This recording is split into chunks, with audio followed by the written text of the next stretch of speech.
Welcome to Beyond the Frontline podcast, where your hosts, U.S. Air Force veterans Donna Hoffmeyer and Jay Johnson, will help you transition from the front line to the home front. Listen every other Wednesday as they will bring great conversations, resources, tips, and feel-good stories that will resonate and relate. Now, here's your hosts, Donna Hoffmeyer and Jay Johnson. Welcome back, everybody, to another amazing episode of Beyond the Front Lines. We're always elated to have you with us. My name is Jay Johnson, and I'm joined in studio, as always, by the one, the only, my dear friend and partner in crime, Miss Donna Hoffmeyer. Donna, what's happening, my friend?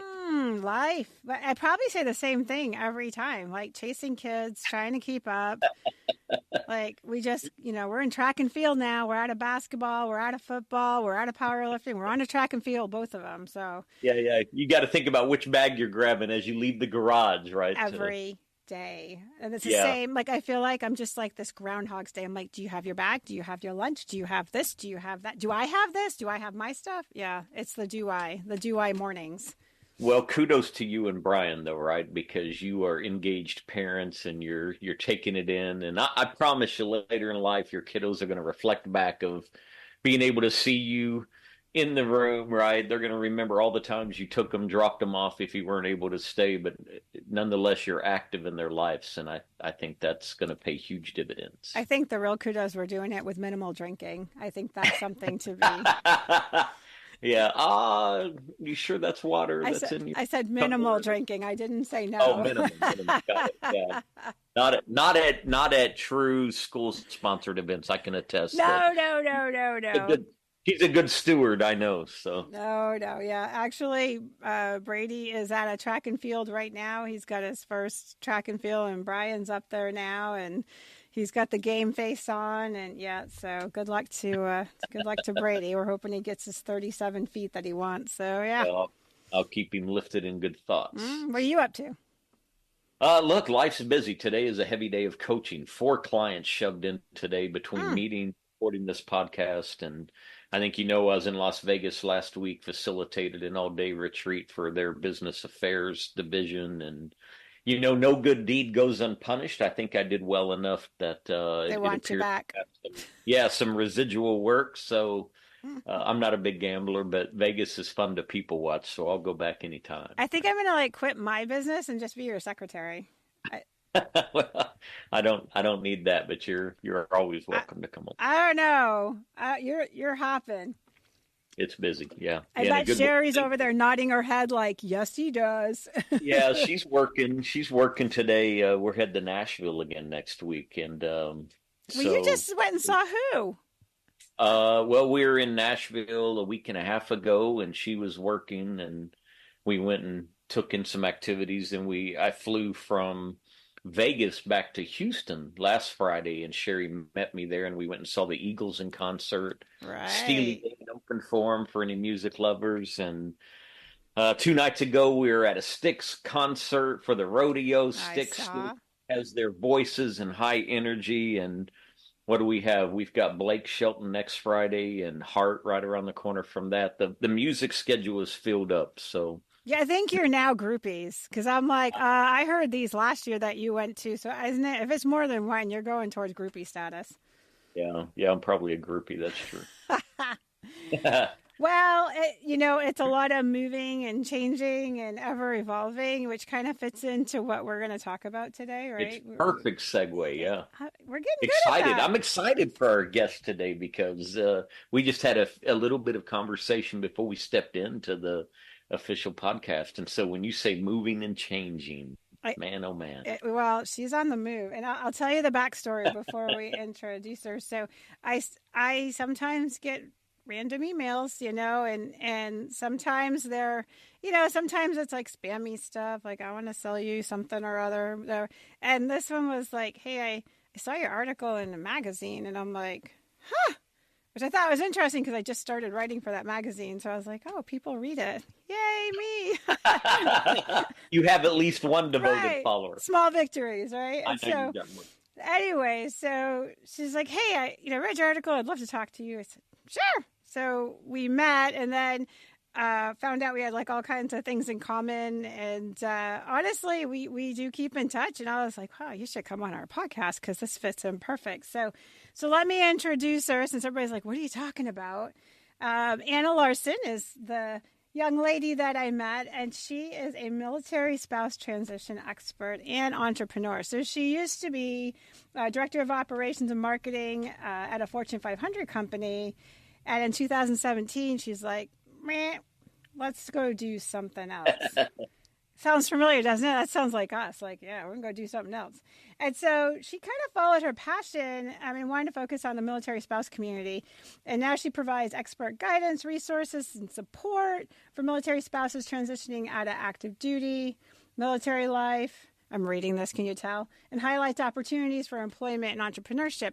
But really what she had said was like, hey, like the military guys and girls are transitioning out. And they're coming out and they're doing their thing.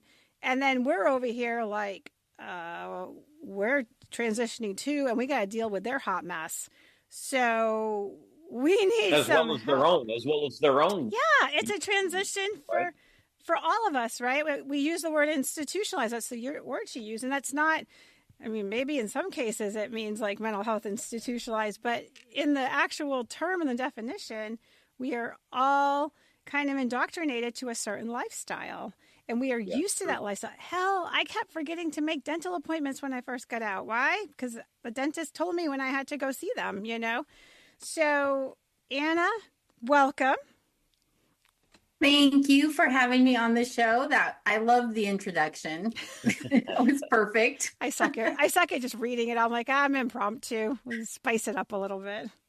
No, I felt like it fit perfectly. We're all talking about hot messes and institutionalization, and I'm like, yes, this is exactly what I do. Well, Anna says that because she's now seen me on screen. She now knows what like, the definition of hot mess means. Yeah, exactly. It's funny because I'm both, right? So I was active duty, AGR, retired, but I was also a spouse. And at certain points, I was just the active duty person. Other points, I was just a spouse. And then many points, I was both. And I was joking with you guys saying, there were days that I was like, it's way easier to be the military person than it is to be the spouse, That is a huge transition. So, Anna, I kind of want you to start, like, you left your job. What led you to go, like, you know what? I got other things to do. Like, I gotta. Well, when I originally left my job, it was because we were moving to Africa. The Army was sending us to Africa for a couple of years. And previously, I had been very fortunate in that I was working with a company that allowed me to have extended leaves of absence when we would move overseas. They wouldn't take me off their books. They just put me on leave. And so when we would move back into the States, they would re-up my contract at the same or higher pay rate and throw me into one of the new contracts they were working with. They were a defense contractor, so they just throw me into one of the contracts working on the marketing side of things. So I was very fortunate as a military spouse to have a long existing career. But when we left for Africa, I knew also that we were nearing the end of our time as an active duty family. We thought maybe Africa, one more duty station, and then retirement. We didn't figure a pandemic kind of in between that as well. Messed up some of those plans. But anyway, so when I left my job and when we got back I worked in Africa for the State Department. I actually ran the PEPFAR grants program there. Amazing experience. And then when we came back we moved to Fort Cavazos, what is now Fort Cavazos, Texas. And I started a small business just doing digital marketing because that's what I knew. That's what I loved. And that entrepreneurship led me to become very involved within the military spouse entrepreneurship community through AMC. And that ultimately led, that plus the fact that we were transitioning out of the military at that point, led me to realize, hey, there is a massive gap in the space of military spouses having a direction, guidance, resources, kind of or even just a hub of knowing what to do when this transition time comes and what's available for them. And so I decided I was going to fill that space. And that's kind of how that worked. That's perfect. What can you tell the audience what AMC is? Because that's unique. Yes, AMC is the Association of Military Spouse Entrepreneurs. So it's led by Moni Jefferson. She's fantastic. It's a free membership, or there's also a paid platform as well. And it just basically teaches military spouses, if you want to own your own business, here's the steps to do that. These are the things you need to know. And it's everything from setting up a business, like with structure, all the way through finances, marketing, pitching, budgeting, all that kind of stuff. So it's a great organization. That would have been something we should have done when we started our business, Jay. Yeah. Not how we did, jump in both feet, start swimming our way out, right? I'll hang on to that now, though, because I'll be able to carry that into the transition work that I do, Don. That's exactly what my mind was going. Hey, for your spouses, know this. Yeah, absolutely. Yeah, it's a great resource. And this is what I'm talking about, right? There's a lot of stuff out there, but nobody knows about it. They don't know where to find it. They don't know how to utilize it. They don't know if it's for them. And I just know I don't know, maybe I'm a control freak or a type A person. I don't know. Maybe that's the problem. But I'm in my head, I think there is a better way. If we just put these resources in an easier way to access format, people will utilize them. And everybody's transition is better. And that's the goal, right? And I love that, right? I mean, you saw a need from your own experience, and so you've engaged a process. You're raising awareness now, but what weighed on my spirit as I was listening to you say that is, I don't remember what comedian it was that always did, here's your sign, right? I mean, you could have a flashing neon sign along the roadway and somebody's still going to drive right by it and not get the message. But that doesn't mean we should play small and not do our diligence to try to bring it to people's awareness, right? So I love that that's what you're doing. Yeah. And I think right now there's been a change in climate for military spouses. I mean, we're seeing some things happen politically that are changing on the employment front. And there's more notice being taken of what does the spouse need? And this is for retention and recruitment in the Department of Defense, just in general. Like, what do families, spouses, children, what do they need to help support a better experience all the way around, right? And I think that I'm jumping on that because I feel like it's going to just continue to grow. I'm hoping, like, fingers crossed, right? That movement continues to grow and people start to recognize even more that while we are not the active duty service member and certainly don't claim to have had those experiences, we do experience military life from a different perspective. And it does affect who we are and what we know and how we feel. And transitioning out is a scary process. It is not as easy. I focused so much on my service member, I completely forgot there was anything I needed to do for myself until the day he went to get his D-214. And then I was a disaster because I didn't know if I could go to the on-post library anymore. I mean, how ridiculous is that, right? There's 15 libraries in the communities surrounding me, but I didn't know the answer to that question. And it was that whole sense of, I've lost a community. I don't know if I can go on post and access these resources anymore. Are these for me anymore? Who am I now if I'm not an active duty military spouse?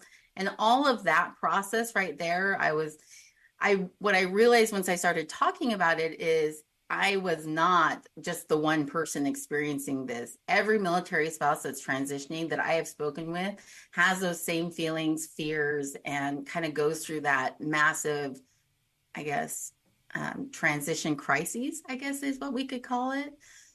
So what I'm just hoping is to make it just the tiniest little bit easier. So even if they drive by me at 90 miles per hour, looking at my sign and glance at it out of the corner of their eye, right?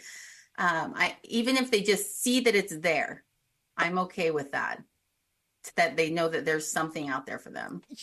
you said something that like kind of clicked in my head. When you made the comment that the military, the DoD, is starting to recognize, and hopefully it continues to recognize the importance of the spouses.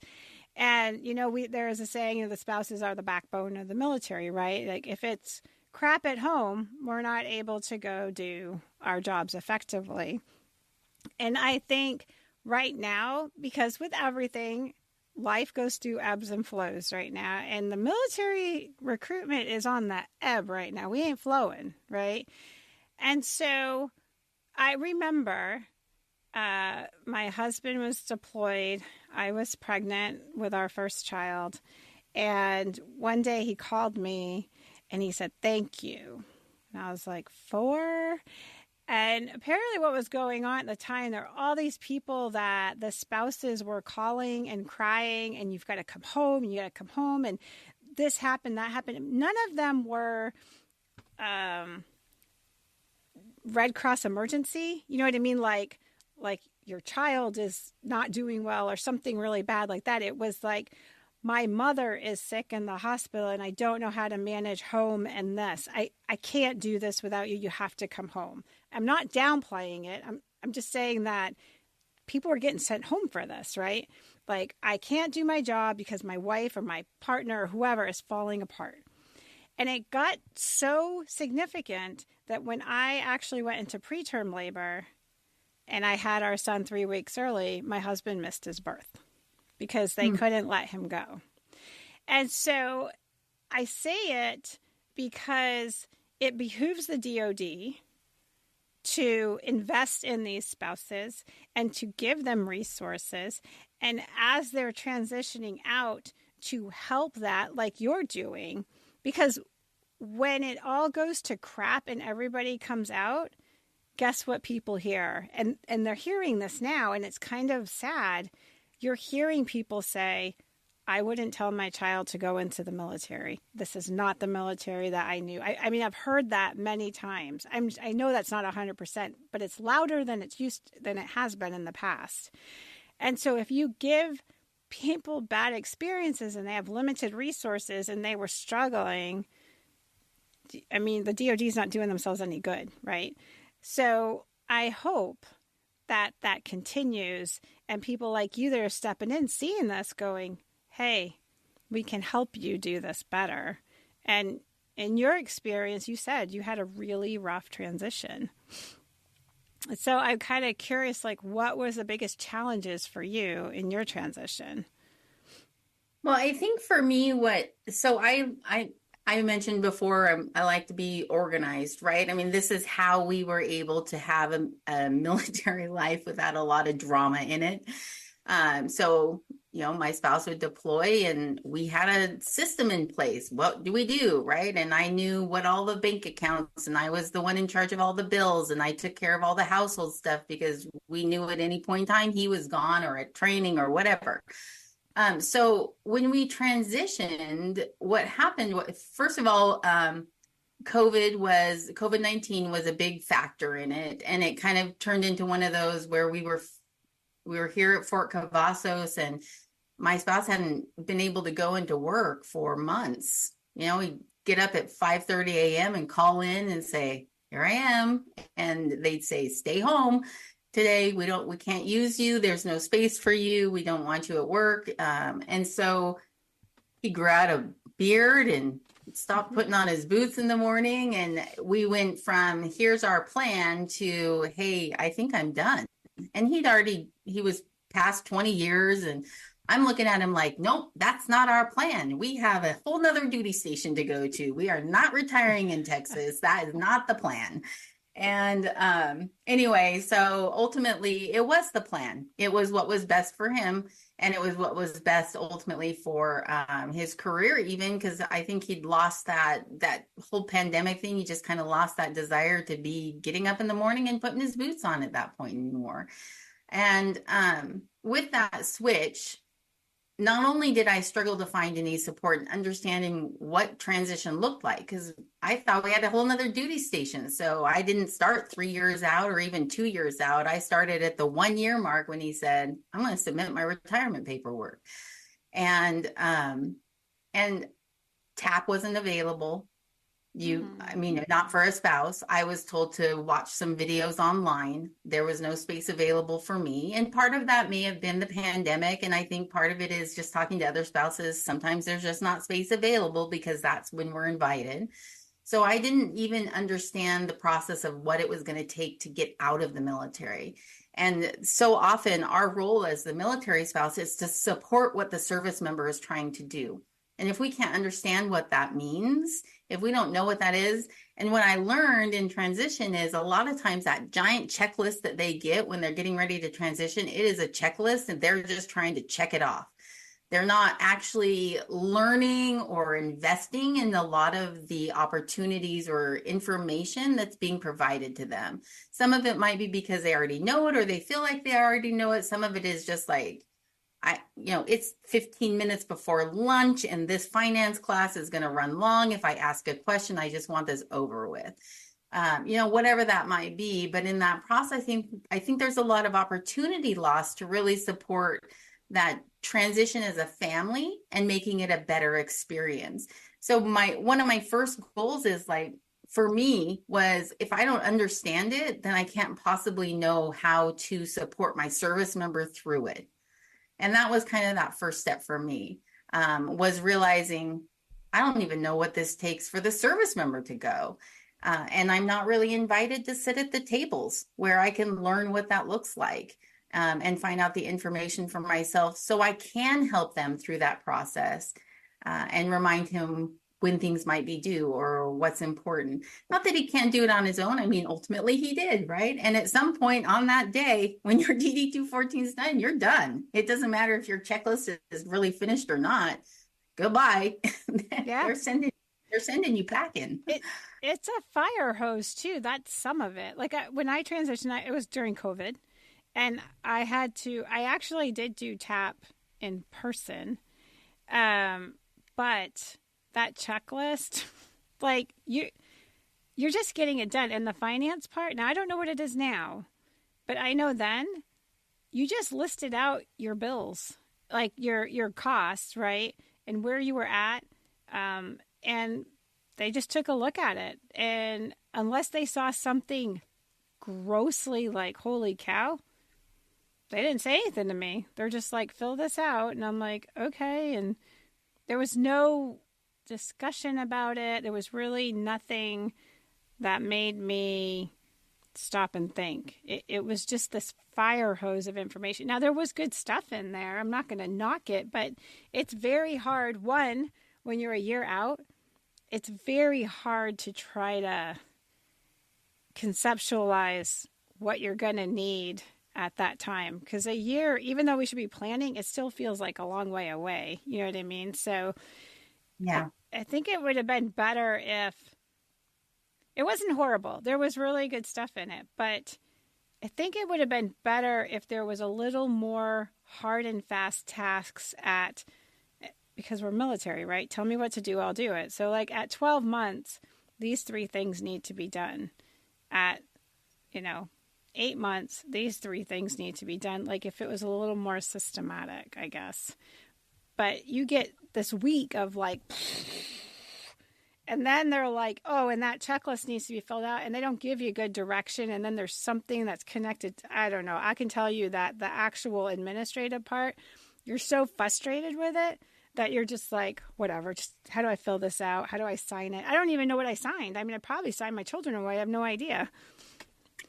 So I just have to jump in with kind of a funny story. I did take one of the TAP online classes. I took one of the finance ones, and it goes through the whole like create a 5-year budget. So I walked out to my spouse and I said, did you create a 5-year budget in your TAP class? Because he did also attend in person. He's like, I don't know. I'm like, wait, right. You don't know if you did this, or you did do it, you just don't remember what you put on it. And he's like, yeah, I have no idea if I created that budget. I'm like, and in my head, I just started laughing. I just said, wow, I mean, if you're creating a 5-year budget for your family and you have no input from your spouse in this process, really, how valuable is this information for you ultimately? It's not. It's not. And that's where I relevant. think, yeah, it becomes irrelevant unless you're taking it home and sharing it. And that's not happening. And it's not just the TAP. I'm not also not knocking on Yeah. TAP, because I do think it is an important resource for transitioning service members. But on the military spouse side, I didn't even know they were doing a 5-year budget plan. But what that did do when I found that out was say to him, maybe we should sit down and work out a 5-year budget plan. What does that look like for us? Because if you're working, I mean, it started those conversations that we need to have that military families or spouses aren't having with their service member, because they're fire hosed with all of these other tasks. So we're not even having those simple conversations.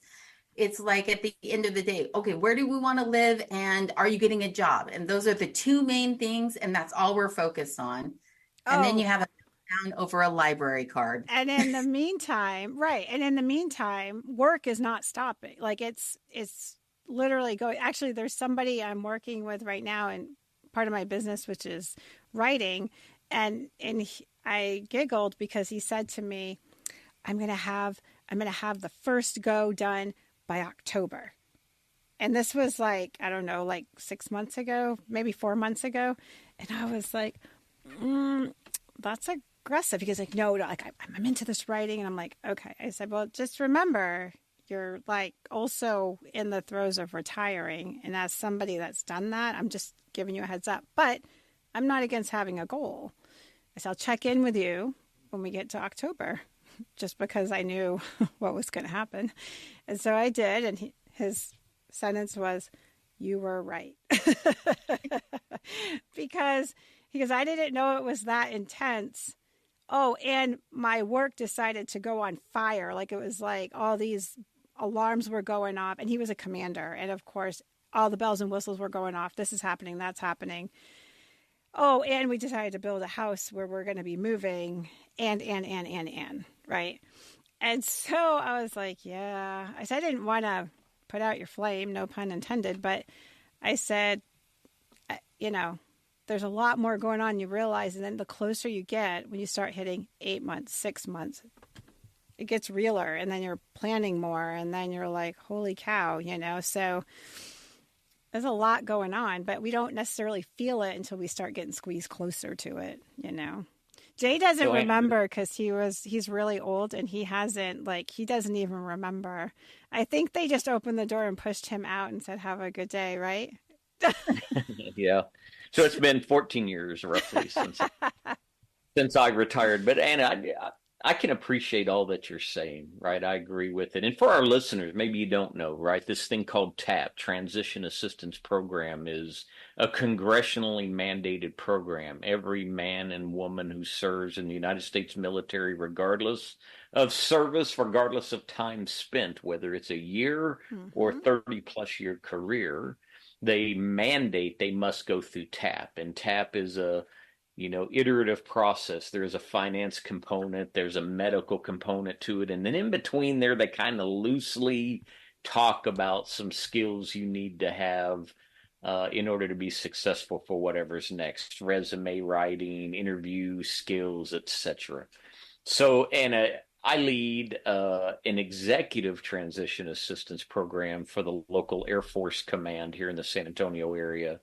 And we get all services that come through. Donna's kind enough often to be in the room and to bring her voice, and we work with them, and spouses are invited to that. And I will tell you, with about, 6 or 7 of these under my belt since I began leading the program, I think maybe I've had 6 spouses total attend. So I just want you to think about that. Executive Transition Assistance is a voluntary program in addition to TAP. So they raise their hand if they're in the grade of 06 and above, or E9s. They're allowed to sign up for this extra piece, right? Maybe 6 to 7 spouses have attended out of all these sessions. So, there is still a lot more to do. I will tell you, the ones that have been in the room, Anna, to your point, they very much understand how life-changing this is for everyone. And you hit on identity earlier, and I'm just going to say this, and then I turn to you. The military member's identity, for me, 22 years, for Donna, roughly about the same, if I remember correctly. Yeah, it's a complete change to anything we've known in our adult working life. equally true, though, if particularly, Anna, I think you said you had a career and were able to be gainfully employed for most of that. But in some cases, the spouses aren't working at all. So, man, there's a lot of anxiousness that comes from our pay is going to be reduced by X, and you're going to need to find a job, or I'm going to need to find a job. We're going to need to find a job. How are we going to make the ends meet? Spouses in the room help the entire process because we're each picking up different things, and together we bring that together. So just kind of turning back to you, Anna, what do you think it is maybe when there are opportunities afforded? What's holding spouses back from actually taking advantage of those things? I can tell you what I'm hearing from the spouses. Yeah. The marketing, the conversations, they are directed toward a service member's perspective. I got it. And so while we're invited to sit at the table, it doesn't always feel like a very comfortable place to sit because we don't have those same shared experiences. We haven't deployed in that sense, right? We've stayed home and we've seen a deployment from a different perspective. And I think a lot of spouses think, well, my service member is going to get a lot out of this, but it's not really for me. And so, part of what I'm doing right now, I am creating a military spouse transition program. Love it. It's a 1 day, it's, 8 hours. It's kind of an all-in-one that has some offshoot opportunities if you want to dig deeper in certain areas, right? But it kind of talks about like the areas that for a military spouse, like what are we dealing with specifically? It's not going to go over what your service member has to do necessarily, because you're going to get that fire hose with the checklists and the... Whether you like it or not. Yes, exactly. They're going to be like, help me dig out those 7, tough boxes. I have to turn in all my gear tomorrow, right? And it's all got to be washed, by the way. True story. Yeah. Anyway, what will this look like, Anna? I know you said you're in the process of creating an 8-hour day, 1 day opportunity to continue on. Is this an online? Is it self-paced? Go ahead. Yeah, it actually, the pilot program is being funded through Spouse Link, which is a subsidiary of AFMA, which is the American Armed Forces Mutual Aid Association. And we're going to pilot it here at Fort Cavazos with a 1 day in person. And then we're going to also try an online virtual, because we want to kind of get some feedback to see, is this what a military spouse truly wants and needs as they're going through that transition process? And it covers everything from like their personal transition. One of the things that we find is that often our identity is so wrapped up in our service members' identity as a service member that we've kind of don't have a space of our own to say, this is who I am, and to be really self-aware about kind of what our strengths are and what we bring to the table and what we offer outside of being a military spouse. That's a big piece of it. So we're talking about that. We're talking about those financial readiness pieces. Do you want to work? Do you need to work? What does that look like? And what resources are available for you? Also the family budgeting, what the difference is, the fact that taxes are going to be different. The pay scale, when you look at your military pay scale and compare it to civilian pay scale, they are not the same. And people don't know that, right? Yeah. I mean, we don't know that. If you've been doing this for 20 years, you're not checking that every year to see how it's, what the differences are that are happening. So things like that we're going to cover.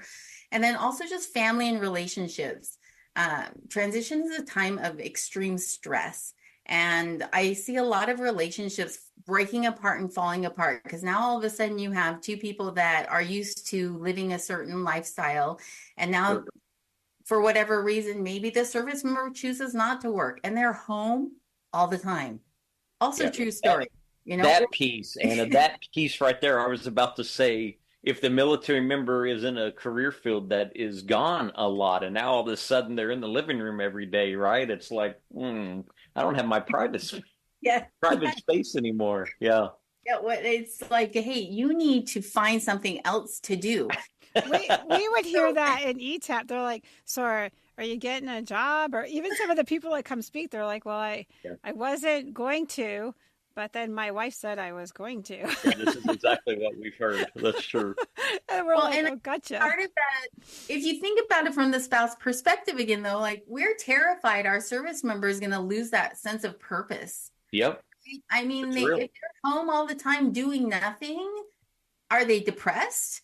Are they lonely? Are they sad? We worry about this stuff. Or happy, like finally I don't have. Yeah. And then you can't get them to do anything. Yeah. It might be that. They might be a serial project starter and they just want to be left alone for the next 20 years. I mean, and that might be the case, but I think we don't start those conversations enough, and we don't start them early enough. So if I know my spouse wants to stay home and not work, then let's plan out what that looks like for our families so that when that happens, I'm not frustrated with you every day. We're not fighting every day. The kids aren't freaking out at thinking we're going to get divorced because we can't get along, you know? That's so true. And one more quick thing, not to silence what you're bringing here to us or to, leave Donna's voice out of this. I hear this often, though. If the military member was the primary source of income and maybe the spouse, and it could be male or lady, right? That was at home taking care of the family. I've had so many that I've talked to that have said, Jay, I don't even know how to respond to that on a resume. Now, I have a way that I teach them to account for that time, right, that they were out of the workforce. Is your initiative and the things you're doing, I would think that would be a big part to help spouses with, too. It absolutely is. I mean, one of the first questions we ask, there's so many working pieces that I'm throwing at you guys, but one of the things that is coming with the launch of my website is the military spouse transition guide, right? So it is our guide, our workbook, our checklist for the things we need to be thinking about. And the first 2 pages are 2 to 4 plus years out. You need to start asking these questions. And one of the very first ones is, do I want to work? Do I want to start my own business? And if I do, then what's the next step in that? And what does that look like? And so, yes, I think that there are so many resources out there for military spouses to take advantage of. Some of them are only available when you're active duty. Okay. And as a transitioning spouse, we forget that part of it. Or they say you have 1 year from your transition to access these resources. I don't know about you guys, Jay. I don't know if you remember from 14 years ago, but that 1 year flew by and kept smacking me in the face back and forth between extra VA appointments and trying to figure out where we were living. And, the first vacation we took in, 10 years that wasn't stopped because of something or other, that year goes by so quickly that to try and think that you're going to be able to focus on the training and the this and the that resource that gives you 365 days.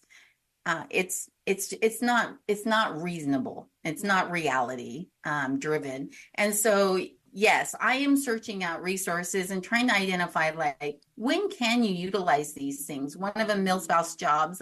They're a partner of Vet Jobs, if you're not familiar with them, but I've been working with them and they are fantastic. I mean, it's everything from career counseling all the way down the road to now let's use our internal network to find you the job in the career you want. You've got the training now, your resume looks good. You've decided what direction you want to go. So it's kind of like there is a little bit of hand-holding that has to happen when you have a spouse that has been so long out of the workforce. I mean, I know when I stopped working, I hadn't looked for a job for a long time. And I thought when we came back from Africa, I thought, do I want to start my own business or do I want to go back to work? And the process of actually looking for a job felt really overwhelming. Entrepreneurship actually seemed like a much easier path for me. I agree, but I work more. Yes. I mean, I laugh at that decision now, right? But yeah, finding it. And if you are on LinkedIn at all and looking at kind of that employment world for the military community, both spouses and veterans, it's messy and hard and long and difficult. What is your, do you see a difference between the spouses of service members that are separating versus retiring, and I don't mean medically. It could be medically if it's a really low percentage, but essentially people that are leaving the military without a retirement pension. So the young airmen, first term, second term, I say airmen, but young service members, first term, second term, they're like, we're done. Where, hopefully they're taking advantage of the blended retirement and the 401k and the matching and stuff like that. But it's not enough to live off of, right? Yeah. So are you seeing a difference in how you have to approach them versus how you have to approach the spouse of the 20, 22, 25-year retired person? Yeah, there definitely is a difference. My focus right now is on the retiring transitioning group. However, that next piece, both med boarding is going to be another part of it, and then also that ETSing or separation of service, prior to any kind of retirement, will definitely be another piece. On the job front, it's not really all that different, unless you're looking at, I just want a job for 5 years because now I can go do something and we're not tied to the military. Versus, you have the 25-year-old military spouse that has 3 children under the age of 5. How are they supposed to really find a job to work, right? And navigate that. And those are those kinds of questions where hopefully, if you're going to separate from the service a little bit sooner, then you can start talking about what that might look like a couple of years out. Like, yeah, I'm not going to re-up. I'm not going to renegotiate a contract with the DoD. Hopefully that's happening, but not always. Or they don't talk about it. The service member just says, hey, I decided I'm not re-upping and we're out in 6 months. That's a panic moment for a spouse. Like, yes. What? Do you have a job? Like, that's the first question they're going to ask. There's one part that I'm aware of, Anna. You might be aware of more, Donna. You also, there's one part that is mandated the spouse has to be at, and it's the survivor benefit. Yeah, SBP. Piece, yep. Right? The military member, he or she cannot make a determination on what happens with SBP moving forward without their spouse being present in that decision, right? So I don't know. Are there any other things that you can think of, Anna, where it's mandated? Because I'm sitting here listening to you and I'm thinking it ought to it should be mandated that the spouses are required to attend TAP with the military member. So unfortunately that never worked, right? Because they'd be like, we don't work for the DoD. That's I hear you. The first thing that would come out of it, unless you're paying me a wage that day. Yeah, I hear you. But there is no other thing that I am aware of where the spouse is required to sign off on or have any part in what is happening with the service member's transition. Mm-hmm. I will say this though, Jay, if you are married or have a partner of some kind, and you're transitioning and you're not involving them in that process, your transition is going to be extra difficult. I agree. Yes. And when you can work as that joint effort and supporting each other in both directions, because the spouse needs support the same way the service member does. There's things that we're going to have stress out about that we've been taking care of that the service member isn't even thinking about because it's not on their checklist. It's not part of their daily life, right? Yeah, and I'll even say shame on them, Anna. Shame on them for not including. They shouldn't make that decision in a vacuum to exclude their spouse from the whole process. Mm-hmm. Well, I'm interested in, I need to do more research on this clearly, but some part of me feels like the service member at that point is just trying to get their checklist done. Yeah. And it's not about really creating an experience for anyone. It's just trying to get it done and over with, and then they'll figure it out. That's a true statement. That's kind of the attitude right now. It's not an experience that both of us are supposed to have. It's because TAP is only a week. Now, you can take it many times. I mean, you can take it every month if you want to, 2 years out, but it's 5 days. If you're not looking for a job, you don't have to go to all of it, I believe. ETAP is a option. You're not required to be at that. And you're doing it in the middle of your job. And trust me, they're not thrilled that you're gone. And I know because when I was retiring out, and even during COVID, I'm still hopping between my work and trying to ETAP, trying to figure out how to retire remotely. And all that was going on. And my last project I was working on got submitted the day before I went on terminal leave. Like, I was working right up to terminal leave to that point. And I've heard in some cases, they're still calling them on terminal leave. Like, hey, I got a question. Hey, I got a question, So it's not, you are not given this sacred time. It's kind of like they have SkillBridge, right? And people, they want to go do that. And a lot of times it doesn't get approved because work needs them. It's amazing how important we become as we're going out the door. I'm all like, I'm going to be gone in like 3 months. You can't spare me now. And my boss was like, oh no, I can't let you do SkillBridge. I'm sorry. You're just, all of a sudden I became very important, right? We're in a skinny times. Commanders are less apt to want to let them go do stuff. And so when they're trying to transition out, and especially when you're dealing with retirement, that means you're dealing with senior enlisted and command and senior officers, and they're in command positions often. They're still highly being sought after. They're not given the time. There is no time. So it is exactly what you said. Get the damn checklist done, turn the keys into whoever to get that damn thing signed off, and I'll think about it later. Yeah, it's jarring. And it is, and even what you're describing, Donna, it's not something that service member generally shares with their spouse. No, those just doing it. They're having at work, right? Because they're just like, I just got to get this done. It's normal for them. It's not. And so we're frustrated on the home front side, right? And like, you have to make that VA appointment. You have to do this. You have to do that, right? And they're like, I don't have the time to do any of that right now. Here's one for you, Anna and Donna. When I'm running my checklist, right, I decline my dental exam because I'm good.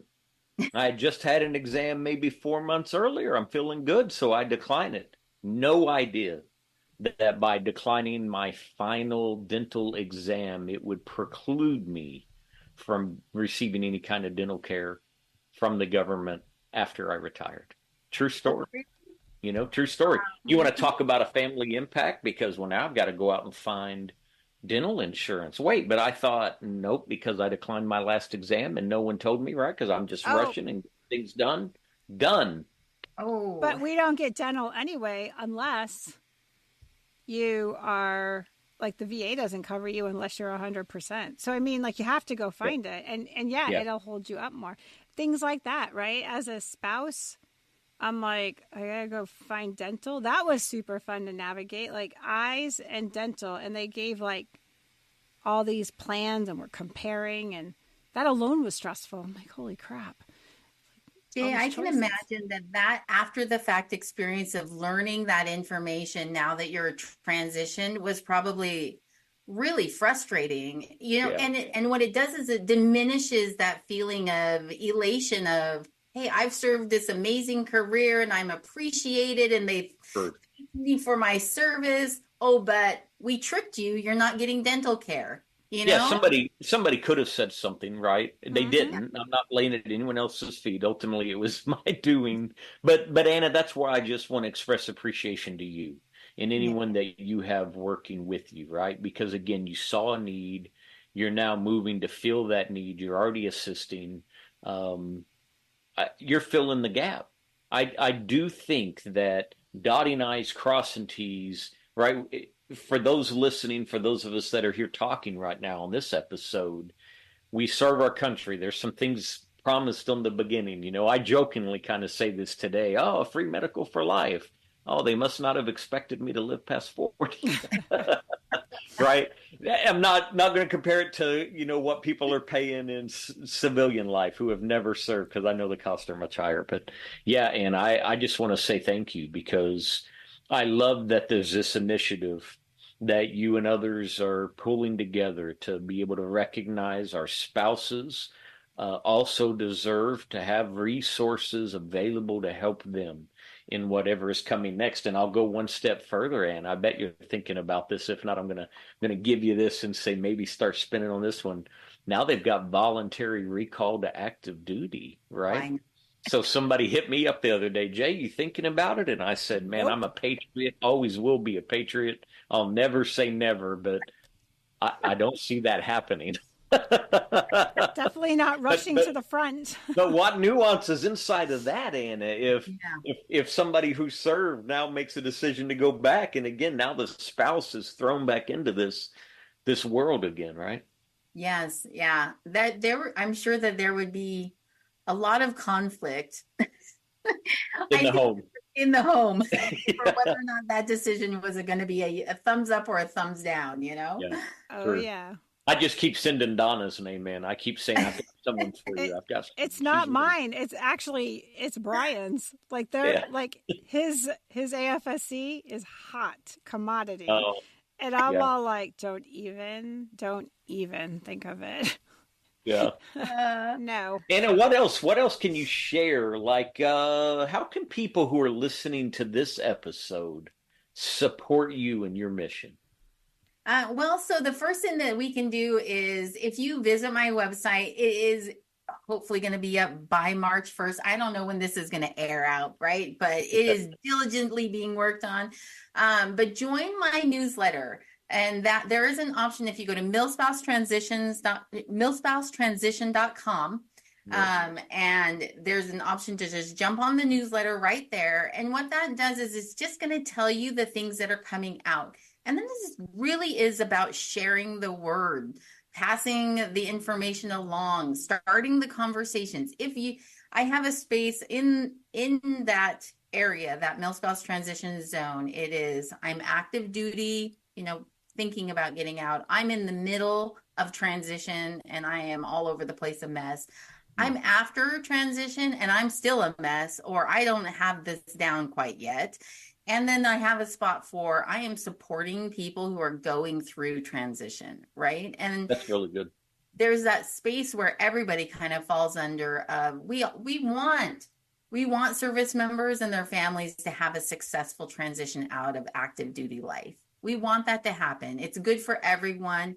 We can throw out some scary numbers about suicide rates and depression and that deadly gap time frame and the things that happen to families that don't manage that kind of trauma and transition well, that change well. And it's not to scare anyone. The reason we keep talking about it is because it's actually really, truly happening and way more frequently than it should. And some very simple steps of just starting conversations earlier. Making sure the resources are known and available, having clear directives and opportunities. Those little tiny steps can make a huge difference in someone's transition. So jump on my newsletter right now. You can always connect with me on LinkedIn. I am big on LinkedIn. I'm there all the time. Every day you'll find me on LinkedIn, chitter chatter. Mm-hmm. Yeah. That's kind of my space. There's also an Instagram and a Facebook page, right? Less of my space, however, there is information going out. And then I do regular live streams and podcasts about topics. So I just had one about buying, building, and renovating with the VA loan when you're going through transition. I had another one a little bit earlier about loneliness. And I actually have a good one coming up pretty darn soon about career and looking for a job and what that might look like. So that would be what I would ask for right now. Just pass the word, become a supporter, jump on that newsletter and connect with me, because the more voices saying the same thing, the better it's going to be for everyone, service member and spouse. That's really good. I think, well, I'll save my stuff at the end. Well, it's a good part to start winding it down. So, Jay, what are Well, actually, let me back up. Well, Anna, what are your last thoughts first? Like, do you have any last things that you want to impart to the audience that you want them to take away?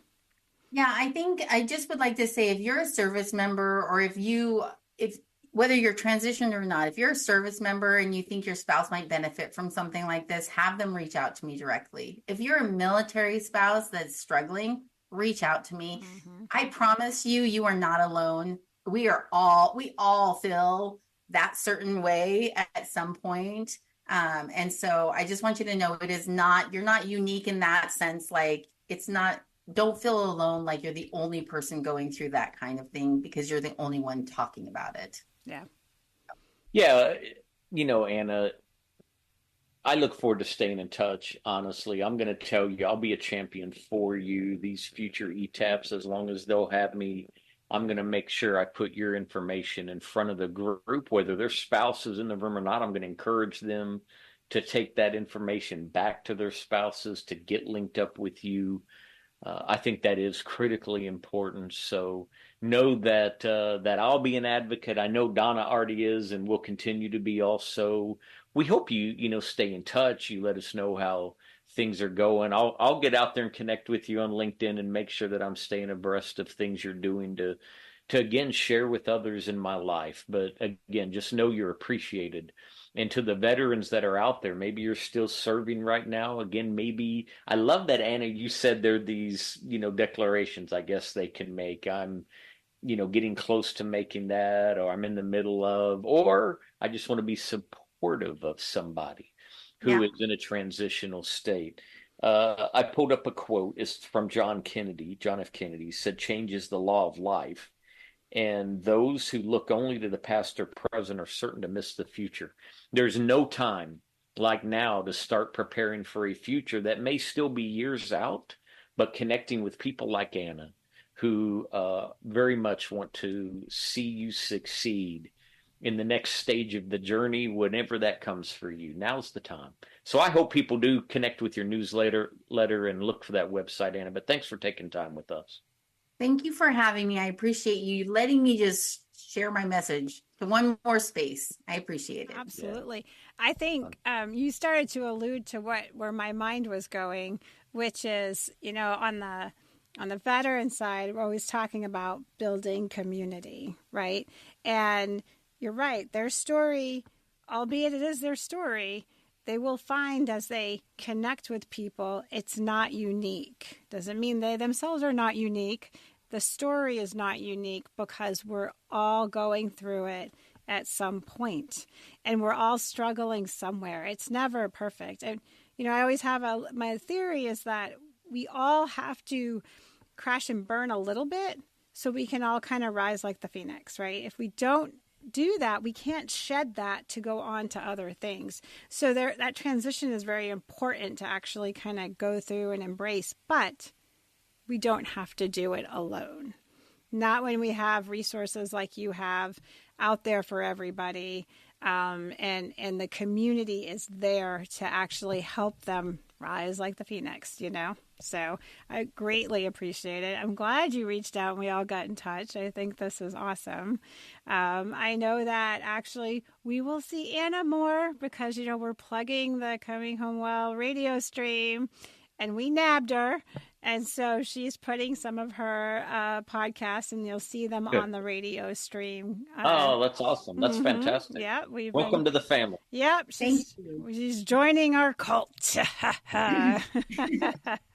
So, all right. So let's wrap this up, or as Jay always says, let's land the plane here. We are Air Force, us too, so do it appropriately. But from all of us here at our parent podcast, Coming Home Well, and for us at Beyond the Frontline, we are very appreciative of you. We do have, I keep plugging, the radio stream. It's CHW Radio. You can actually get that as an app, or you can go to cominghomewell.com and you can look right on their front page and you can hit play and you can hear it right there too.